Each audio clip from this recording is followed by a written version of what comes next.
Hola, hoy vamos a presentar el eje conceptual 2. Terminamos de trabajar ya el eje correspondiente a los sujetos, quienes son los sujetos de la educación de jóvenes y adultos.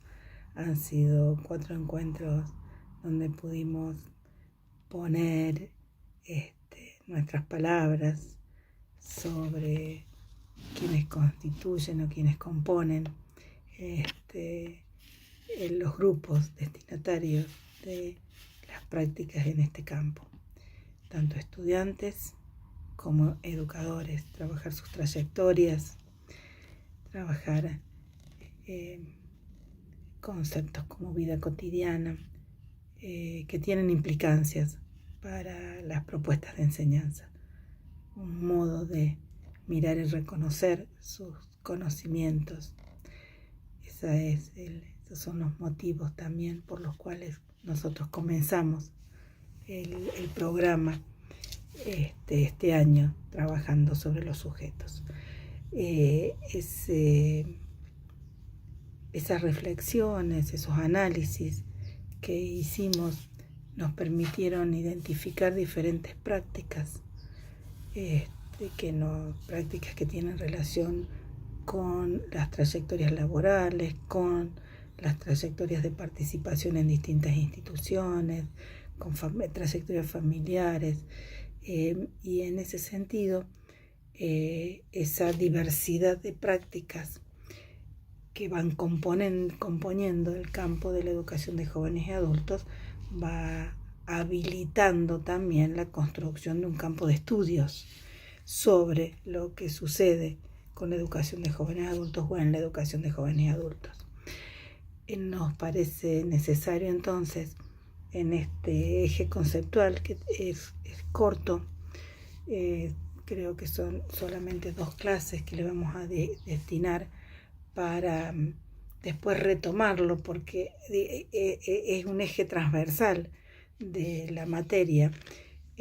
Nosotros vamos a trabajar cómo se fue configurando este campo de estudios, y por eso hemos incorporado un texto que se llama La relevancia de los procesos de alfabetización hoy en América Latina, que escribimos hace ya un tiempo, en el año 2008, con Judith Kalman, Gloria Hernández, Ana Méndez y Gladys Blasich. Fue publicado en CREFAL y está en la página de CREFAL, donde nos interesa comenzar con este texto y en el primer apartado, porque quien comienza a conceptualizar el campo de la educación de adultos es UNESCO, y que toma como concepto central la alfabetización, y tiene a lo largo de las décadas y se plasman en las conferencias mundiales de educación de jóvenes y adultos que se realizan cada 10-12 años y que se conocen con el nombre de Confintea. Se plasman en esas declaraciones los posicionamientos que UNESCO va tomando en torno a el concepto de alfabetización. Y entonces vamos a ver, hay gráficos, además de una fundamentación teórica y un análisis, hay gráficos que muestran esa mínima variación que van teniendo sobre el concepto de alfabetización a lo largo de los años, porque subyace en esta mirada una concepción de alfabetización como adquisición de una habilidad o una destreza, como la decodificación de las palabras, ¿no? Entonces, también allí vamos a ver cómo el concepto de alfabetización también de alguna manera se transforma en educación permanente y en aprendizaje a lo largo de la vida. En las clases justamente vamos a trabajar un poco de historia, vamos a complementar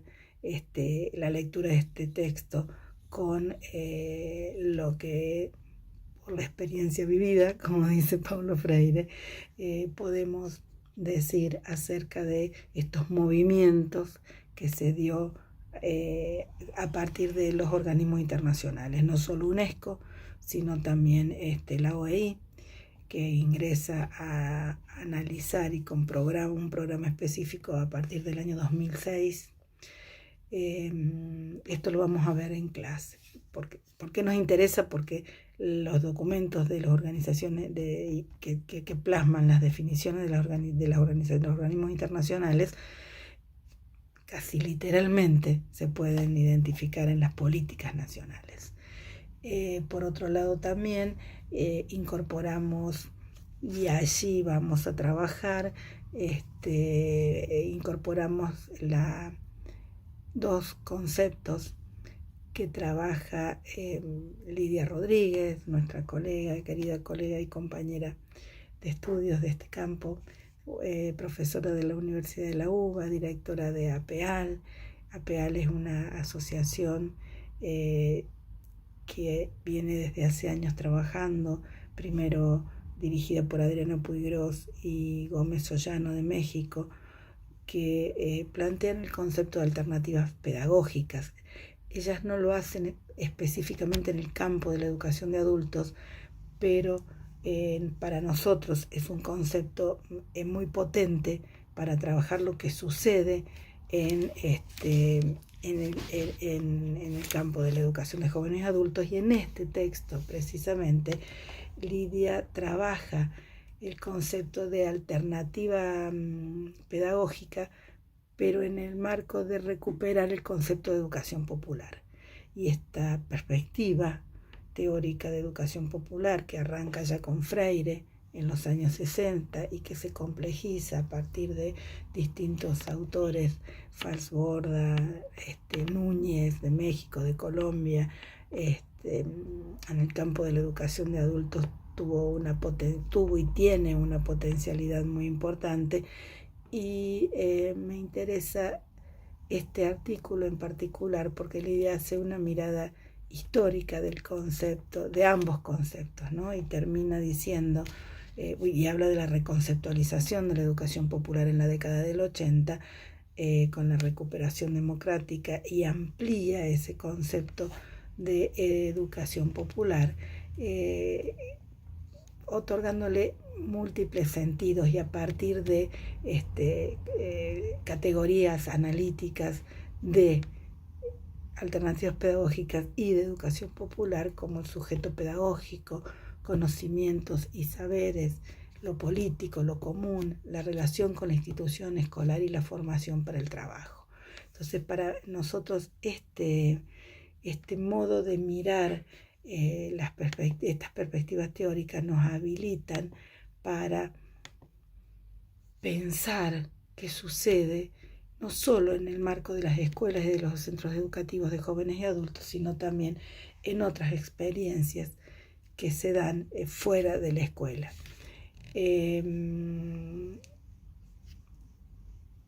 Sumado a esta mirada, con una visión cronológica, en esta primera parte, con una visión cronológica en relación con lo que dicen los organismos internacionales y lo que dice la academia, lo que dicen las investigaciones, en las épocas en que UNESCO sostiene la alfabetización en relación con el desarrollo de la comunidad y surge la educación popular y más adelante la educación alternativa para pensar en esas propuestas educativas dentro del sistema, pero que fueron silenciadas por la hegemonía educativa. Vamos a retomar un concepto desde este otro lugar que tiene que ver con sobrealfabetización como práctica social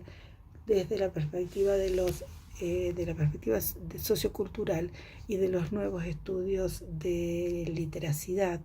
para entender, decía, que la alfabetización es una práctica social y no implica la decodificación de las letras y los sonidos, ¿no? Y en esa línea también vamos a trabajar otro apartado de la relevancia de la alfabetización de ese texto, e incorporar un texto de David Baker, que del Reino Unido, del King's College de Londres, que forma parte del equipo de Bryant Street, que consideran también que así como la alfabetización, la relación con la cultura escrita es una práctica social, la relación con los números también es una práctica social. Y acá queremos hacer una aclaración, porque a veces pareciera que uno toma textos de otros lugares y de otros continentes que están muy alejados de nuestras realidades. Si bien Baker es del Reino Unido, lo que plantea en ese texto son ejemplos que él trabaja con educadores de otro continente. Entonces,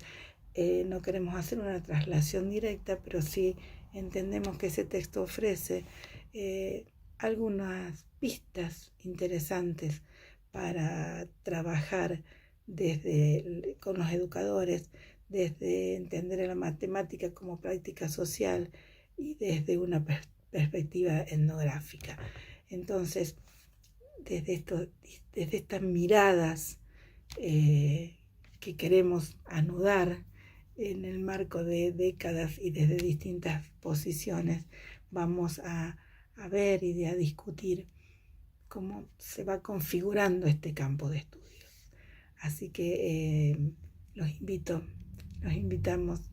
a leer esta primera parte que lo planteamos en el programa, el cuadro de la bibliografía que está en el aula virtual, para que podamos desde el jueves mirar cómo se fue configurando este campo de educación de adultos primero y por qué se llama de jóvenes y adultos después. Espero que este eje sea tan productivo en los análisis como lo fue el primer eje, donde abordamos los sujetos, su vida cotidiana y las trayectorias socioeducativas.